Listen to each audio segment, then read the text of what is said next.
जय हिंद जय हिंद। जय हिंद जय हिंद जय हिंद सभी को जय हिंद। गुड मॉर्निंग, जय हिंद, आदाब, सत श्री अकाल। स्वागत है आप सभी लोगों का, हार्दिक इस्तकबाल है। उम्मीद करता हूं कि आप सभी लोग बढ़िया हैं, स्वस्थ हैं, तंदुरुस्त हैं, ज़बरदस्त हैं और मस्त हैं। उम्मीद करते हैं कि बढ़िया से आप पढ़ाई कर रहे हैं और आज आपकी क्लास डबल हो गई है। एक क्लास जो मैं अभी ले रहा हूं, एक क्लास 4 बजे चलेगी, तो दोनों क्लास को एकदम बढ़िया तरीके से पढ़ना है, बढ़िया तरीके से चीज़ों को सीखना है। तो बिना समय गवाए हम चीज़ों को शुरू करेंगे और बढ़िया तरीके से हम बात करेंगे। बस ये मैं आपको बता दूं, एक चीज़ मैं आपको समझा दूं। देखो, टाइमिंग मैं आपको एक बार बता देता हूं, फिर मैं क्लास को शुरू कर देता हूं। जो टाइमिंग है बाबू, 10:30 से लेके 10 10:30 से लेके 11:30 का टाइमिंग पहला है। 10:30 से लेके 11:30। इस 10:30 से 11:30 में आपका जो पूरा का पूरा चलेगा ग्रामर। क्या चलेगा बाबू? ग्रामर। ठीक है। दूसरा, यहां पर एक क्लास है आपकी 4 बजे से, 4 बजे से लेके और 5 बजे तक। इसके अंदर चलेगा आपका वो कैब, दूसरी क्लास। तीसरी क्लास है 8 बजे से लेके 9 बजे तक। पढ़ो, कितना पढ़ोगे? 8 बजे से लेके 9 बजे तक। ये है बेसिकली वाईटी सेशन, जिसके अंदर हम प्रैक्टिस पर काम करेंगे। मतलब हर चीज पढ़ाऊंगा भी और साथ साथ में उसको प्रैक्टिस भी कराएंगे। यानी आप जो जो चीजों को पढ़ोगे, इन दोनों चीजों को जो पढ़ोगे, इनकी पूरी पूरी प्रैक्टिस भी आपको साथ साथ मिलती रहेगी, साथ साथ सारी चीजें आपको समझ में आती रहेगी। तो एकदम जी जान लगा के काम करना है, एकदम ताबड़तोड़ जो है मेहनत करना है बाबू। मैं आपसे वादा करता हूं कि अंग्रेजी में आपका कोई हाथ नहीं पकड़ सकता है, चाहे कोई भी हो। अंग्रेजी में आप सबसे फर्स्ट रहोगे, अव्वल रहोगे, इस बात की पूरी पूरी गारंटी है। तो चलिए, तो ग्रामर, वोकैब और ये वाईटी पर प्रैक्टिस वाला है, ये सब कुछ आपको एक साथ देखने को मिलता रहेगा। तो सबसे पहले हम शुरुआत करेंगे, क्योंकि समय इसका हो चुका है, तो ग्रामर की बात करते हैं। इस ग्रामर के अंदर एक अलग लेवल पर आपको अब जुनून देखने को मिलेगा, है ना? हो जाएगा, अपडेट आपको मिल जाएगा। 4 बजे से तो एक ही क्लास चलेगी ना, या तो बायोलॉजी क्लास चलेगी या तो इंग्लिश की क्लास चलेगी। तो आप चिंता मत करो, अंग्रेजी की क्लास का टाइमिंग फिक्स हो चुका है, 4 बजे ही क्लास है। आज लग भी गया होगा आप अगर देखोगे तो, है ना? खैर, आज आप खुद ही क्लास जब चलेगा तो आपको समझ में आ जाएगा, है ना? चलिए, अब सुनो, अब हम शुरू करते हैं एक मूवी, एक खेल, है ना? यानी एक तरीके से एक खेल जो है आज शुरू करूंगा, जिस खेल का नाम है RRR। क्या है? RRR। यानी आज का खेल है हमारा RRR। आपने मूवी देखी थी ना, जबरदस्त मूवी थी। वैसे ही ये भी बड़ी जबरदस्त मूवी है। यानी ये जो RRR है, ये एकदम जबरदस्त है, अलग लेवल पर है ये, और इन जबरदस्त को हम बढ़िया तरीके से समझते हैं। अगर मैं बात करूं यहां पर RRR के बारे में, तो R फॉर है रेसिप्रोकल। क्या है? रेसिप्रोकल। R फॉर है रिफ्लेक्सिव। क्या है? रिफ्लेक्सिव। और R फॉर है रिलेटिव। क्या है? रिलेटिव। तीनों है प्रोनाउन, तो इन सब के साथ लगा दो प्रोनाउन। तो क्या बन जाएगा ये? तो बन जाएगा reciprocal pronoun, reflexive pronoun, relative pronoun. तो यानी ये 3 प्रकार के आपके प्रोनाउन आपके सामने हैं, और एक एक करके समझेंगे। Daily practice, daily, per day. हाँ, जो पर डे है ना, एक वीक में मान के चलो कि 3 दिन मैक्स है ना? 3 दिन हम प्रैक्टिस पर काम करेंगे, बाकी चीजों को आप समझेंगे। तो यहां पर 3 चीज है, रेसिप्रोकल, रिफ्लेक्सिव और रिलेटिव। ये क्या है? रेसिप्रोकल प्रोनाउन, जो है रिफ्लेक्सिव प्रोनाउन और रिलेटिव प्रोनाउन, ये 3 है, और एक एक करके समझेंगे। सबसे पहले समझते हैं रेसिप्रोकल को। मुझे याद है, शायद एक बार सीजीएल में, एसएससी का एक एग्जाम होता है, सीजीएल आपको पता होगा, कंबाइंड ग्रेजुएट लेवल का पेपर है ये। और यहां पर एक बार सीजीएल में क्वेश्चन पूछ दिया था, और एक बार एनडीए में भी क्वेश्चन आया है, रेसिप्रोकल का सिनोनिम। एक में पूछा है सिनोनिम और एक में पूछ दिया एंटोनिम। तो रेसिप्रोकल का सिनोनिम और एंटोनिम पूछा है। मैंने कहा है हमेशा ना कि शब्द पर आपका अगर ध्यान रहेगा तो चीज समझने में आपके लिए आसानी होगी। क्या है? रेसिप्रोकल। इस रेसिप्रोकल का मतलब होता है पारस्परिक। रेसिप्रोकल का मतलब होता है म्यूचुअल। यानी जो म्यूचुअल होता है, पारस्परिक होता है, उसको हम रेसिप्रोकल कहते हैं। क्या कहते हैं बाबू? रेसिप्रोकल कहते हैं। तो रेसिप्रोकल का मतलब कुछ और नहीं, पारस्परिक होता है, म्यूचुअल होता है। क्या होता है सर म्यूचुअल और पारस्परिक? आप तो है फेसबुक के जमाने के हैं, आपने फेसबुक तो चलाया होगा। आज फेसबुक का क्रेज है वो कम हो गया है, नहीं तो एक टाइम पर फेसबुक का जलवा था, कोई नहीं था टक्कर में। समझ में आ गया? फेसबुक से कोई टक्कर में नहीं था। तो हुआ क्या कि जैसे उस समय ना दो टाइप के फ्रेंड्स हुआ करते थे। एक फ्रेंड्स थे म्यूचुअल, और एक थे आपके, एक म्यूचुअल फ्रेंड्स थे और एक थे कॉमन फ्रेंड। कॉमन मतलब कोई भी हो सकता है, मेरा, आपका, इनका, उनका, तो इन सबका मिला के क्या होता था? Common friend. और जिससे अब ये म्यूचुअल और कॉमन किस बेस पर डिसाइड होता था? तो अब फेसबुक डेटा लेता है ना कि आपका जगह कहाँ है, लोकेशन कहाँ है, आप किससे ज्यादा बात कर रहे हो, किससे ज्यादा चटिया रहे हो, सब कुछ देखता था वो। और उसके हिसाब पर तय कर देता, अच्छा तुम बहुत बतियाता है इससे, म्यूचुअल। एक है हाय, तो बोला उधर से हेलो, कैसे हो, ठीक। फिर अगला रिप्लाई आया 1 महीने 1.5 महीने बाद, अच्छा बस हाय हेलो है कॉमन। तो ये दो लिस्ट आते थे, ये म्यूचुअल यही है, रेसिप्रोकल है। यानी म्यूचुअल जो होता है उसी को रेसिप्रोकल कहते हैं। जैसे हम लोग देखो, हमारे एकदम व्यवहारिक जीवन में क्या होता है, हॉस्टल में हम लोग रहते हैं, या मान लो लॉज में रहते हैं, या किसी किराए पर रूम लेके रहते हैं। तो अपने घर पर क्या बन गया, मान के चलो कोई खाना बन रहा है, टमाटर कम है तो बगल वाले से मांग लिया, इधर प्याज कम है बगल वाले से मांग लिया। और वो जब प्याजवा लिया रहता है ना, तो उसको याद रहता, अच्छा इस महीने के इस तारीख को हमसे प्याज लिया था, तो हम भी टमाटर लेंगे, जब तक नहीं तब तक हिसाब बराबर नहीं होगा। हिसाब बराबर करता है। हमारे घर में मान के चलो आटा नहीं तो खाना नहीं बनेगा, बिल्कुल बनेगा, बगल वाले से मांग के लाएंगे। बचपन में मम्मी क्या कहती थी कि जाओ बगल वाले से जो है चीनी लेके आओ, बगल वाला ना दे चुड़ैल तो दूसरे वाले चुड़ैल से लेके आना। यानी कुल मिला के यही होता है, यानी गिव एंड टेक जहां पर होता है ना, वही चीज कहलाता है रेसिप्रोकल। अभी भी नहीं समझ में आया ना, तो लो अब समझ में आ जाएगा, इस बात की गारंटी है। कि मान के चलो कि एक कोई व्यक्ति है, इस एक व्यक्ति ने एक मैसेज लिखा, और इस मैसेज में कह दिया, इसकी तारीफ करी, और कहा ना कि तेरी जुल्फों की गहराइयां है बहुत, और मुझे पसंद नहीं आता है किनारा। लोग कहते हैं कि चांद का टुकड़ा हो तुम, मैं कहता हूं चांद टुकड़ा है तुम्हारा। तारीफ में बहुत सारे शब्द कह दिया। अगर जिंदगी हो तेरे संग हो, अगर मौत हो तो हो तुझसे पहले, कि मुझे जिंदगी भर तुम्हारा साथ नहीं चाहिए, जब तक तुम्हारा साथ है तभी तक ये जिंदगी चाहिए। तारीफ पे तारीफ, तारीख पे तारीख नहीं, तारीफ पे तारीफ। एक खत्म नहीं दूसरा, कि तुमसा दूसरा हुआ तो रब से शिकायत होगी, और तुम्हारी तरफ रुख किसी गैर का हुआ तो कयामत से पहले कयामत होगी। कि खोकर जिसे खुदा इस जमी से जलता है, खुदा की गई अफसोस से लगते हो तुम। जेवर से पहनते हो तुम अपनी हर अदा, बिंदगी में सादगी और झुमके में जान रखते हो। ये नदी है, पहाड़ है, ये तितली है, ये आसमान है, औरों के लिए ये है, मेरे लिए तो तुम हो। जिसको देख के नींद आती है वो हो तुम। इस दुनिया की सबसे खूबसूरत लड़की कौन? तुम। या दुनिया खूबसूरत लड़का कौन? तो तुम। सबसे बेहतरीन कौन? तुम। किससे दुनिया चलती है? तुमसे। किससे सूरज निकलता है? तुमसे। किससे रात होती है? तुमसे। मैसेज में लिखा ये सारी बातें, है ना, कि मतलब ये चांद तारे फूल समरब तुमसे अच्छा कौन है, ना कजरे की धार, ना मोतियों के हार, ना कोई किया सिंगार, फिर भी इतने सुंदर हो। और तारीफ में लिख के और भेज दिया दूसरे के पास। इसने लिया, इसके पास भेज दिया। एक तो कहानी ये हुई। एक और कहानी हो सकती है। ये जितनी बातें मैंने कहा है, जितनी भी बातें, वो सारी की सारी बातें सेम टू सेम बातें जो मैंने कहा। नदी कौन? तुम। पहाड़ कौन? तुम नदी, तुम पहाड़, तुम तितली, तुम आसमान हो मेरा। तारीफ में सारी बातें कह दिया कि जिसको देख के नींद आती है वो हो तुम। तुझको ना देखो तो जी घबराता है, और देख के तुझको दिल को मेरे चैन आता है। तारीफ में लिख दिया सारी बातें। अब भेज दिया 10 लोगों के पास। 1 2 3 4 5 6 7 8 9 10। बस ये रिश्ता क्या कहलाता है? एक तो कहानी ये है 2 लोगों के बीच में, और एक कहानी है, मतलब मैं एक तुम एक, मैं एक तुम एक, और इधर है मैं एक तुम 10। और भी बढ़ सकता है। मतलब जिस खेल में सिर्फ 2 लोग मौजूद हैं, ये और ये, इसको कहते हैं क्या, कि जैसे 2 लोग जब है और दोनों एक दूसरे से हैं, इसको कहते हैं ईच अदर। क्या कहते हैं बबुआ? Each other. और जब एक है और 10 है, मतलब 2 से अधिक है, उसको कहते हैं वन एनदर। है 2 से अधिक और कहलाएगा वन एनदर।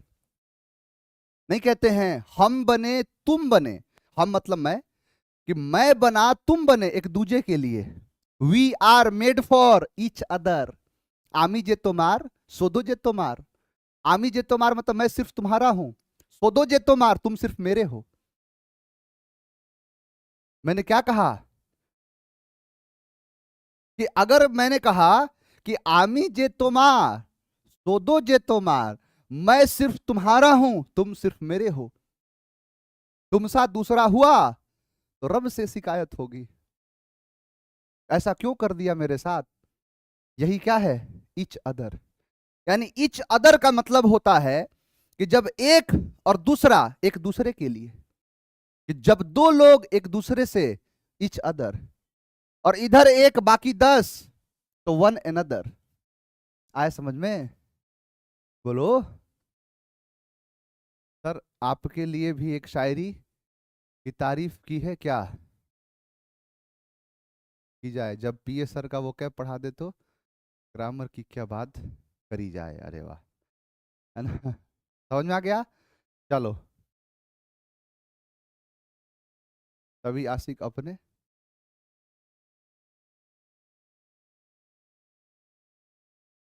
अच्छा, छोड़ो सब बात, बताओ समझ में आया? ये कमेंट करो ना। मेरा अल्टीमेट मकसद ये है कि कॉन्सेप्ट जो पढ़ा रहा हूं 100% तुमको समझ में आना चाहिए। बस ये बताओ समझाने में सफल हुआ कि नहीं, बस बताओ, कमेंट करो कि जब दो लोग हो तो ईच अदर, दो से अधिक लोग हो वन एनदर। सिंपल सी बात है, ये कौन सी बड़ी बात है। अरे कोई कॉन्सेप्ट दुनिया का लेके आओ ना, चुटकी बातें समझा दूंगा। देखो क्वेश्चन आओ, समझाया कैसे कैसे नहीं आएगा। लिखा है कि all the members in the council यानी began shouting at each other. All का मतलब ही होता है 100, और 100 का मतलब होता है 2+, और जब दो से ज्यादा हो तो यहां पर ईच अदर नहीं होगा बबुआ, वन, और यहां पर एनदर, वन एनदर। सिंपल सी बात है। अगला, मैंने कहा both of them help one another. Both का मतलब बताओ क्या होता है? सर बोथ का मतलब दो। बोथ का मतलब क्या होता है? दो। समझा? एग्जाम्पल भी दे दीजिए। एग्जाम्पल क्वेश्चन के लगा दो ढेरी। क्वेश्चन देखो सीधा, एग्जाम्पल होता है, एग्जाम के क्वेश्चन है चाप दो सीधा। कि लिखा है कि both of them help one another. अब यहां पर है वन और यहां पर एनदर, कितने के लिए? दो के लिए आता है? नहीं सर, दो के लिए जब भी आएगा ईच अदर आएगा। हम बने, तुम बने एक दूजे के लिए, we are made for each other.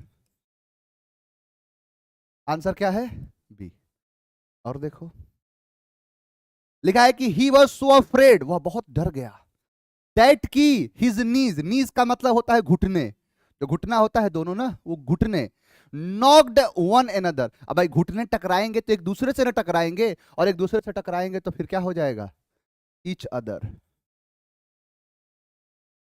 जब दो होगा तो ईच अदर, और दो से अधिक होगा वन एनदर। इतनी सिंपल सी बात है। इधर देखो इंडिया एंड पाकिस्तान, इधर है पापा और इधर टाबर बेटा, पाकिस्तान।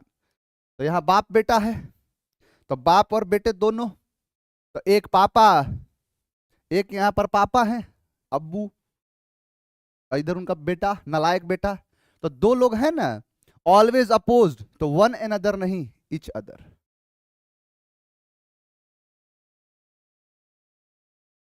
Answer B. और देखो बोथ सिस्टर्स हेल्प्ड, बोथ मतलब होता है दोनों, और दोनों बहनें मदद करती हैं, वन एन अदर नहीं, each other, each other. Answer है सी। अगला देख लो, the three individuals are so different that their taste vary from. अब बताओ कितने हैं? तो सर तीन है, थ्री है, और तीन है तो तीन के लिए ईच अदर नहीं, one another. Answer C. कोई बात नहीं।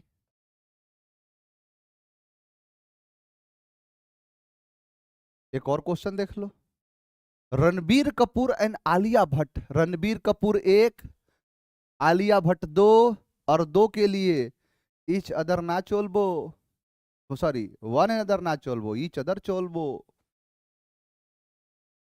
Answer C. समझ में आ गया? चलो और बताता हूं, यही था ईच अदर। अगला देखो रिफ्लेक्सिव प्रोनाउन।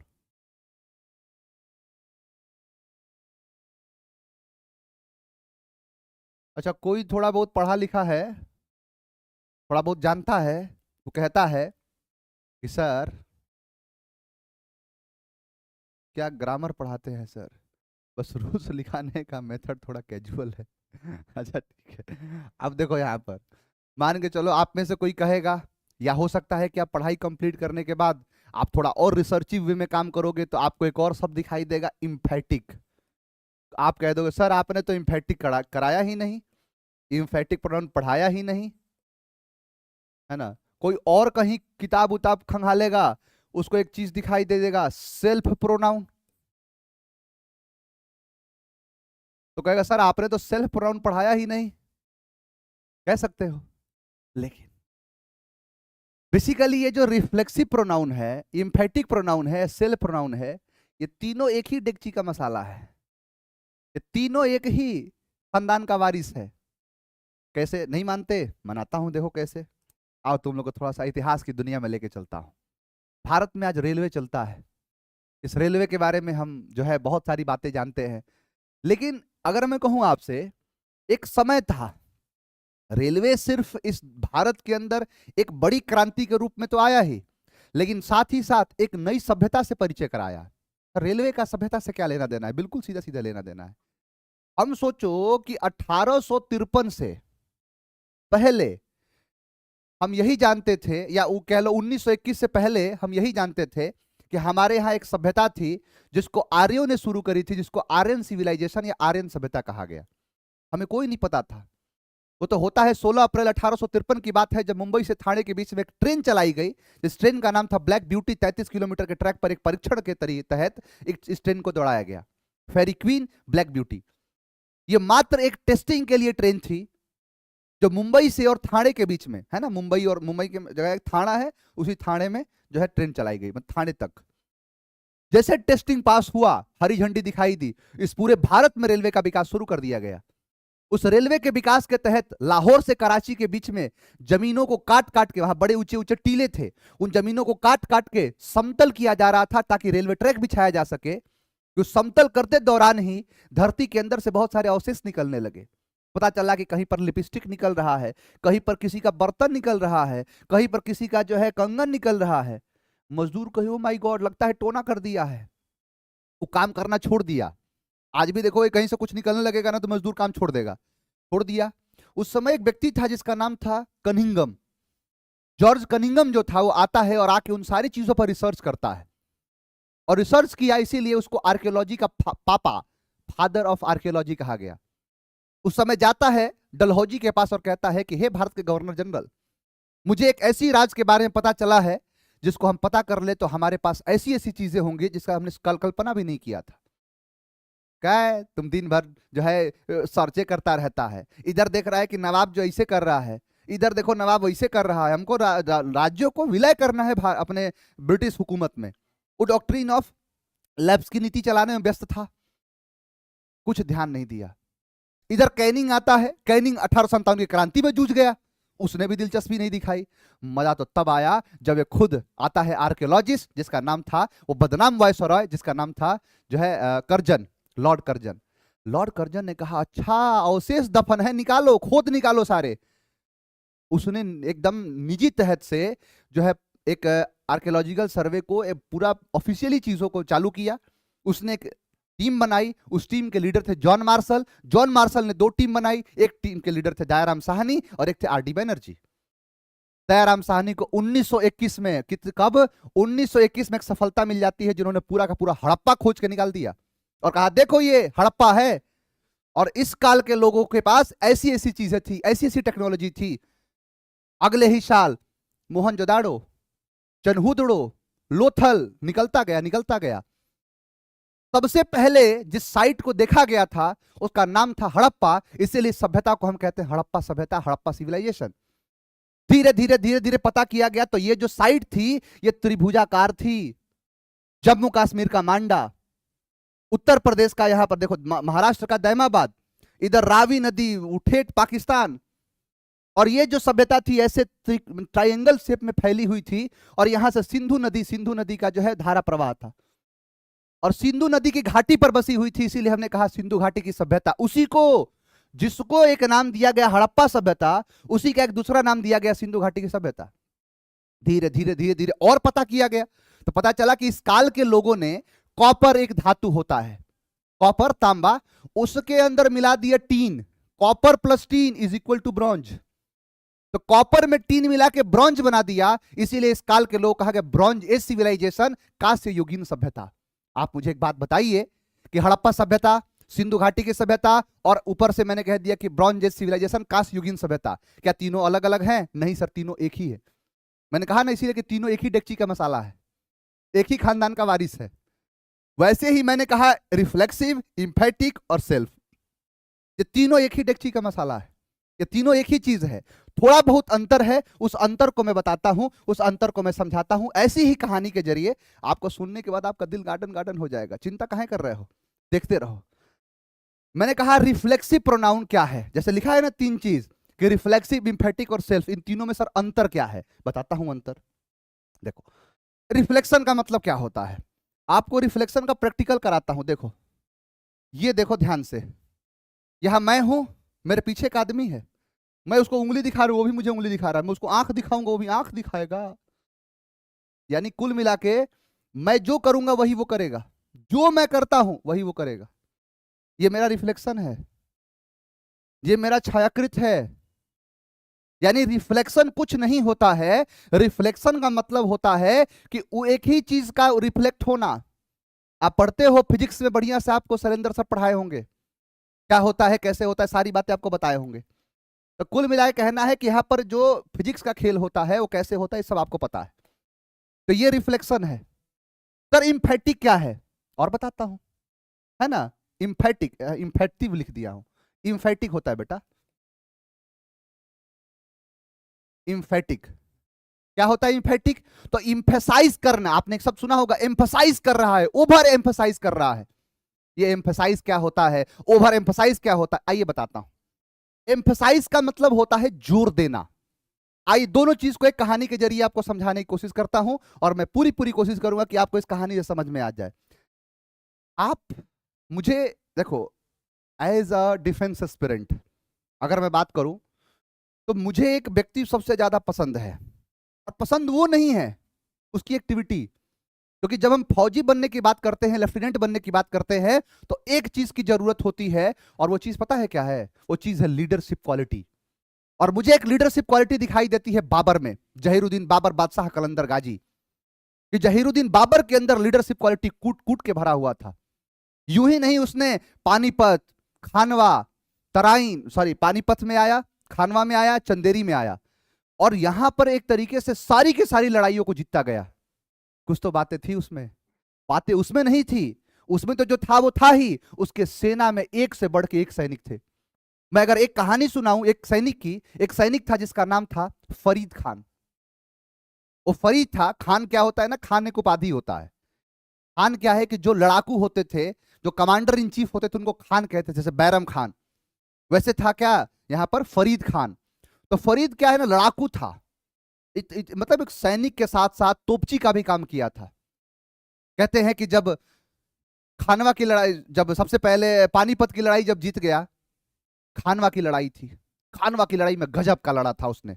राणा सांगा को जब हराने के लिए अगर मैं कहूं, तो सिर्फ और सिर्फ बाबर ही नहीं, बाकी सैनिक भी उसके लिए जो है इंपॉर्टेंट थे, कि उन्होंने खानवा की लड़ाई में राणा सांगा को हरा दिया। वो विशालकाय व्यक्ति, वो विशालकाय कैरेक्टर जिसको इतिहास ने दबा के रख दिया है।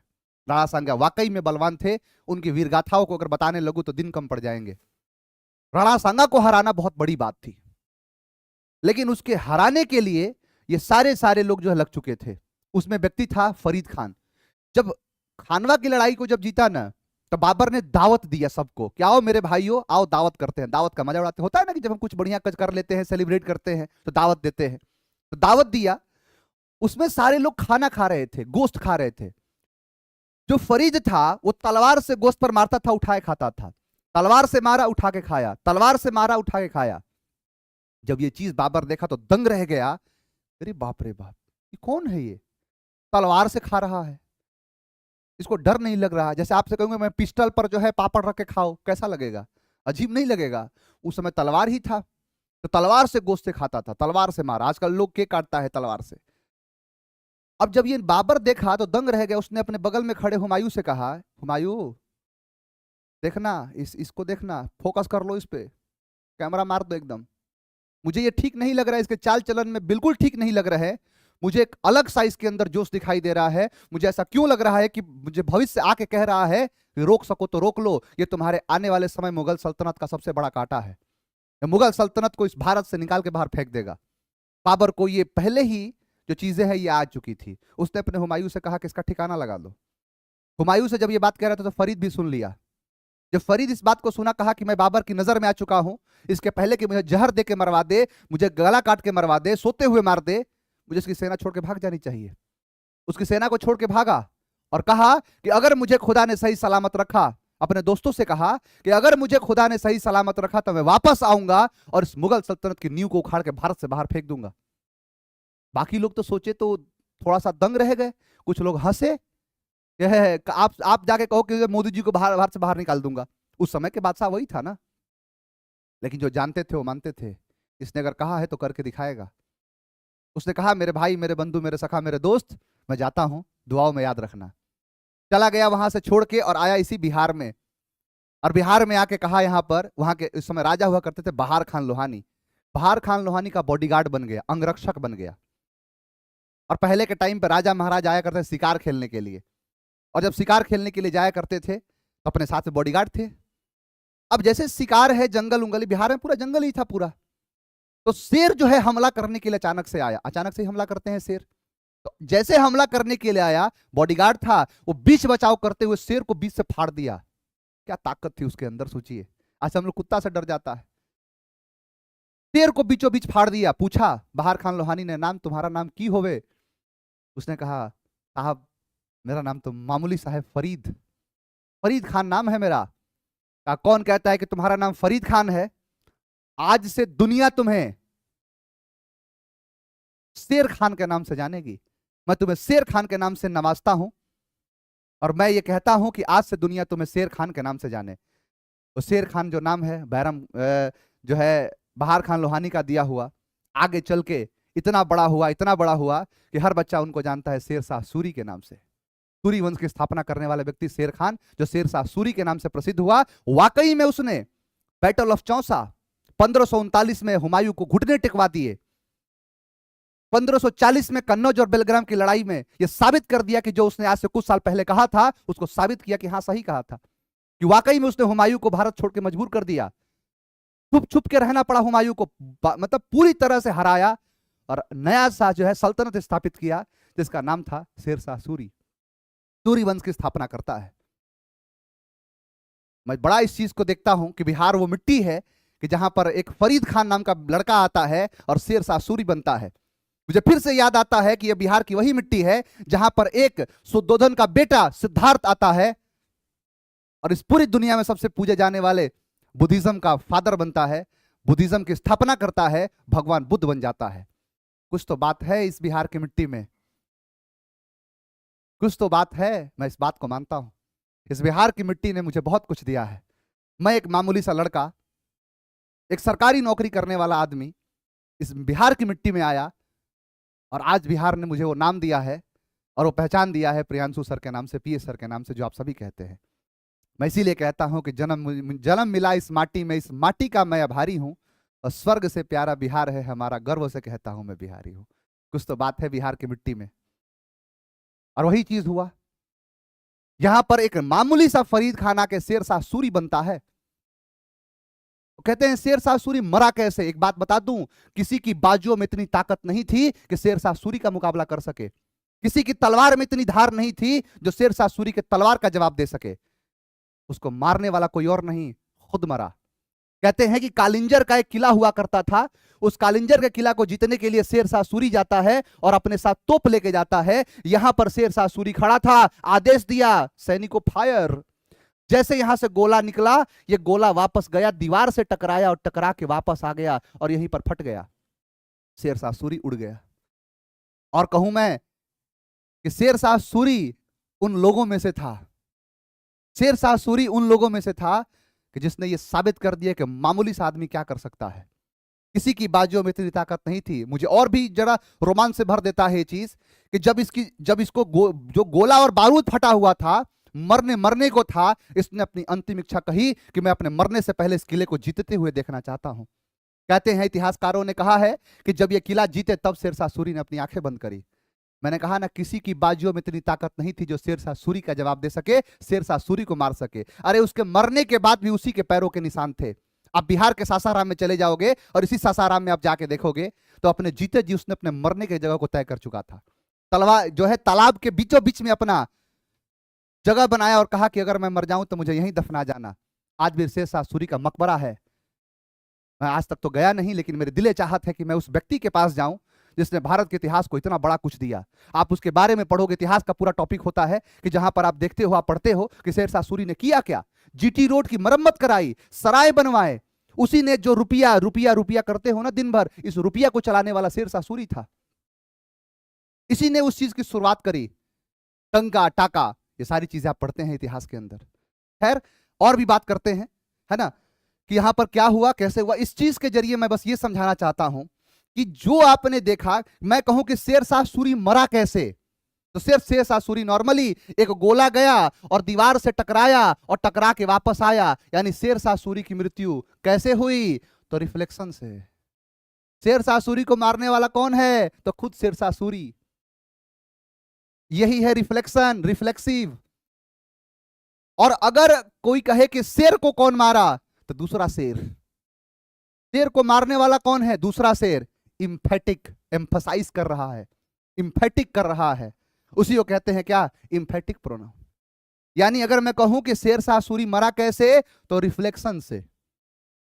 एक जो बहार खान लोहानी जब जंगल में शिकार करने गए थे तो उस शेर को मारा कौन, तो शेरशाह सूरी। इसी को कहते हैं इम्फेटिक प्रोनाउन, कि जब आप किसी चीज को एम्फसाइज करते हैं कि मैंने खुद मारा है शेर को। मैं नहीं, मैं कहां शेर को मार दूंगा, मतलब इसको मैंने खुद किया है, इसको मैंने खुद मारा है। एक बात बताओ कि अपने जीते जी अपने मरने के जगह को कौन बनाया, खुद शेरशाह सूरी। ये इम्फसाइज कर रहा है, इसको हम इम्फेटिक कहते हैं, यही है इम्फेटिक। तीसरा, सर सेल्फ प्रोनाउन का क्या मतलब है, तो आओ बताता हूं।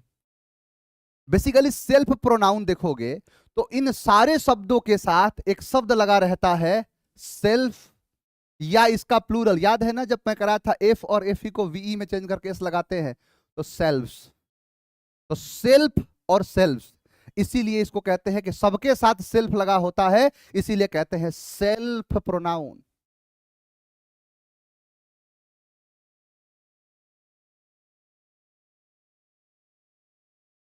क्लियर? तो सेल्फ प्रोनाउन, यही क्या है, सेल्फ प्रोनाउन। उम्मीद करता हूं कि इस तीनों चीजों को आपने बढ़िया से समझा होगा और हमेशा आपको याद रहेगा। तो रिफ्लेक्सिव प्रोनाउन, इम्फेटिक प्रोनाउन और सेल्फ प्रोनाउन, ये तीन प्रकार के प्रोनाउन होते हैं बेसिकली बेटा। इन तीनों चीजों को हमें समझना है। अच्छा, एक बात और बताऊं, एक जगह मुझे गलती दिखाई देती है, मैं आपको पूरा पूरा चार्ट बनवा देता हूं। अंग्रेजी का एक चार्ट ले लो और चार्ट जाना इसको, आई we you he she it और they. I we you he she it they. अब मैं कहूं, ये सब के सब सब्जेक्टिव केस है, ये क्या है, सब्जेक्ट है। इस आई का होता है मी, वी का होता है अस, यू का होता है यू, ही का होता है हिम, सी का होता है हर, इट का होता है इट और दे का होता है देम। दे का क्या होता है, देम। आगे बढ़े, मैंने आपसे एक बात और बताई थी कि यहां पर अगर मैं कहूं तो आई मी एक एडजेक्टिव होता है माई, इसका होता है आवर, इसका होता है योर, इसका होता है हीज, इसका होता है हर, इसका होता है इट्स, इसका होता है दियर। क्या होता है, दियर। अब मैं कहूं आपसे कि यहां पर ये जितने सारे शब्द हैं, इनके साथ यहां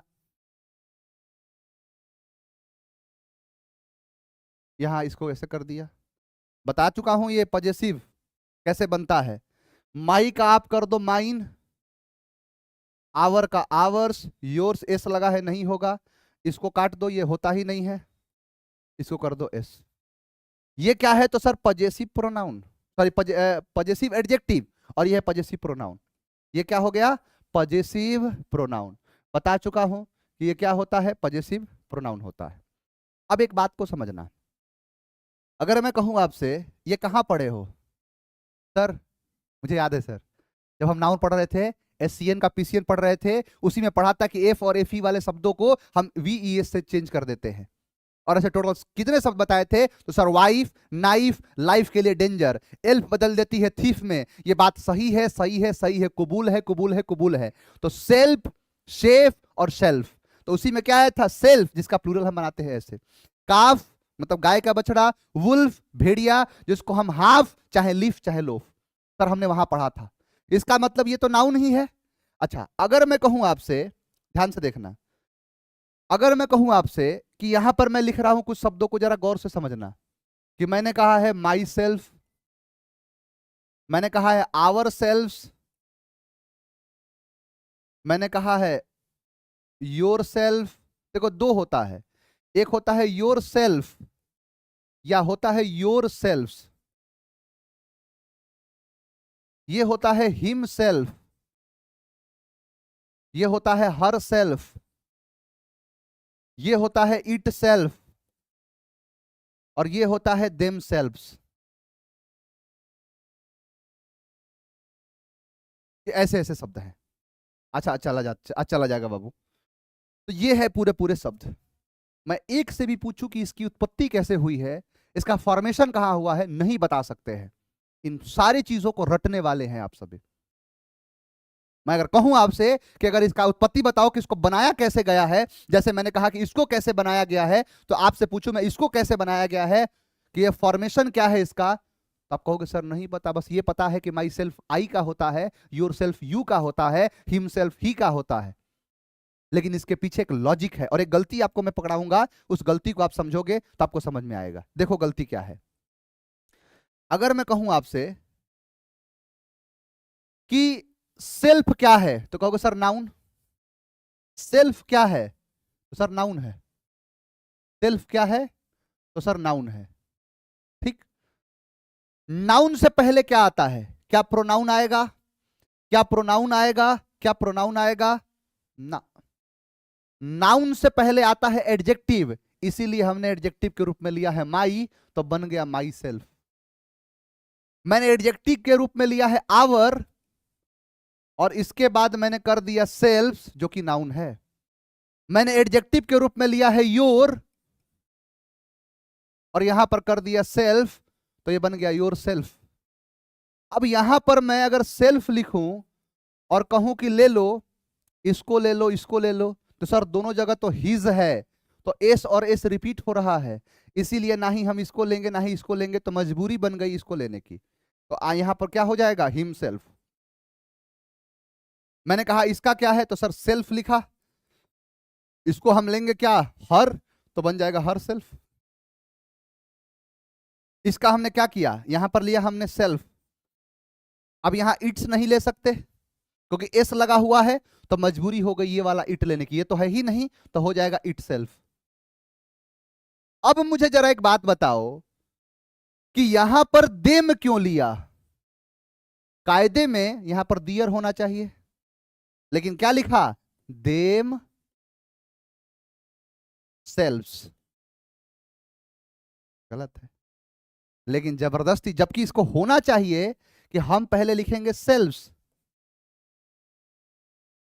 और यहां पर क्या करेंगे? तो सर दियर, क्योंकि एडजेक्टिव चाहिए, एडजेक्टिव ये सब है, जैसे हमने माई लिया, आवर लिया, योर लिया, हर लिया। सर हिज क्यों लिए नहीं लिया? क्योंकि एस था। इट्स क्यों नहीं लिया? क्योंकि एस था। इसमें कहां एस है? लेकिन अंग्रेजों ने, ग्रामेरियन ने जबरदस्ती, इसको कहते हैं जबरन, जैसे बिहार में होता है ना जबरिया जोड़ी, वैसे इसकी बनाई है जबरिया जोड़ी, कर दिया है देम सेल्व्स। सबसे पहले ना, इसीलिए कर रहा हूं पीएचडी, और जैसे पीएचडी कंप्लीट होगा, लीगल राइट्स हो जाएगा मेरे पास, सबसे पहले काटूंगा इसी को। मेरा पहला टारगेट यही है कि पीएचडी पूरा होने के बाद सबसे पहले चैलेंज ठोकूंगा इसी पर कि देम सेल्फ जो गलत है, इसको काट के होना चाहिए डियर सेल्फ। और जिस दिन मान्य हो जाएगा उस दिन आप बड़े ही गौरव से कह सकोगे हमने पीए सर से चीज बहुत पहले पढ़ ली थी, सर ने हमें पहले ही बता दिया था, आने वाला समय ये देखेगा कि ऐसी चीजें जो है इंप्लीमेंट होंगी। देम सेल्फ्स नहीं, यहाँ पर डियर सेल्फ्स होना चाहिए। बताओ मित्रों, आप हमारी बात से सहमत हैं कि नहीं? भाई यहाँ पर जैसे माई सेल्फ हुआ, आवर सेल्फ हुआ, योर सेल्फ हुआ, हर सेल्फ, ये सब लिखूंगा इसमें, बेसिस में सब लिखूंगा। और उसके बाद कहूंगा कि जवाब दो मुझे, या तो जवाब मिलेगा नहीं तो दूसरा ये नाम मिलेगा, और उसके साथ लगा रहेगा रिटन बाय पीए सर। आप भी बड़े खुश होके कहोगे, है ना? तुम लोग तो मानते हो नहीं, तुम लोग तो लगता है कि सर पढ़ाते हैं बस, कहाँ उतना बढ़िया पढ़ाते हैं। मैं 2 लोगों का नाम ले रहा हूँ। कहते हैं कि गांधी जी जो थे ना, एक स्कूल में पढ़ाने गए, तो स्कूल में पढ़ाने गए ना, तो उनको एक्चुअली क्या है ना, गांधी जी की आवाज़ सचिन तेंदुलकर जैसी है, थोड़ा सा धीरे धीरे वो स्लोली वाला है। तो टीचर की जो आवाज़ होती है ना, वो बुलंद वाली होती है। तो उनको क्या है कि स्कूल से भगा दिया। ईश्वरचंद्र विद्यासागर का एक स्कूल था, उसके अंदर स्वामी विवेकानंद पढ़ाने के लिए गए, तो उनको भी भगा दिया लड़कों ने। सोचो दोनों कितने बड़े आदमी बने, महात्मा गांधी, बापू, स्वामी विवेकानंद, भारत समेत पूरी दुनिया को ये अपनी छाप को छोड़ दिए। विविदिशानंद के नाम से एक बच्चा स्वामी विवेकानंद बनता है। नरेंद्र नाथ दत्त जो था वो स्वामी विवेकानंद बन गया, और उसको भगा दिया। ठीक है, आप भी कहते रहते हो सर क्यों क्लास लेते हैं, सर बढ़िया नहीं पढ़ाते, सर वो कैबे पढ़ाते हैं बस बढ़िया, ग्रामर तो सर पढ़ाते हैं नहीं, है ना?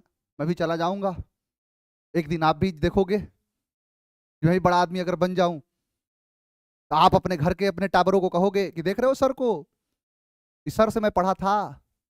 वो भी हंसेंगे, कैसी बात कर रहे हो, आपसे, आप उनसे पढ़ लोगे, है ना? मानते तो हो नहीं आप सभी। खैर चलो आगे बढ़ते हैं। तो ये आपके सारे सारे शब्द हैं, यानी रेसिप्रोकल और एक है रिफ्लेक्सिव। तो रेसिप्रोकल आपको समझ में आ गया, रिफ्लेक्सिव आपको समझ में आ गया, है ना? उम्मीद करता हूं कि दोनों चीजों को आपने बढ़िया से समझा है। रिलेटिव प्रोनाउन पढ़ाऊंगा कल, आज नहीं, नया चीज शुरू नहीं करूंगा। रिफ्लेक्सिव में यही आता है ज्यादातर बाबू, है ना? रिफ्लेक्सिव में इससे ज्यादा कुछ नहीं पूछेगा, इम्फेटिक है, जोर देने वाला है।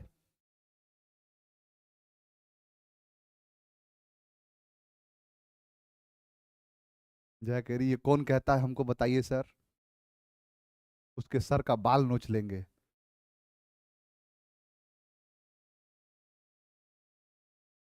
चलिए, उम्मीद करता हूं आप सभी लोग बढ़िया समझे होंगे। तो इतना ही रखते हैं बेटा, 4 बजे मुलाकात करेंगे, वोकैब का जलवा बिखेरेंगे, है ना? और प्रोनाउन के सीट को भिजवा देता हूँ, लेटर के सीट को भिजवा देता हूँ, ठीक है? अभी तुरंत चला जा रहा है। तो आज के लिए इतना ही, मन ला के पढ़ाई करते रहिए और बढ़िया से जो है चीज़ों को समझते रहिए।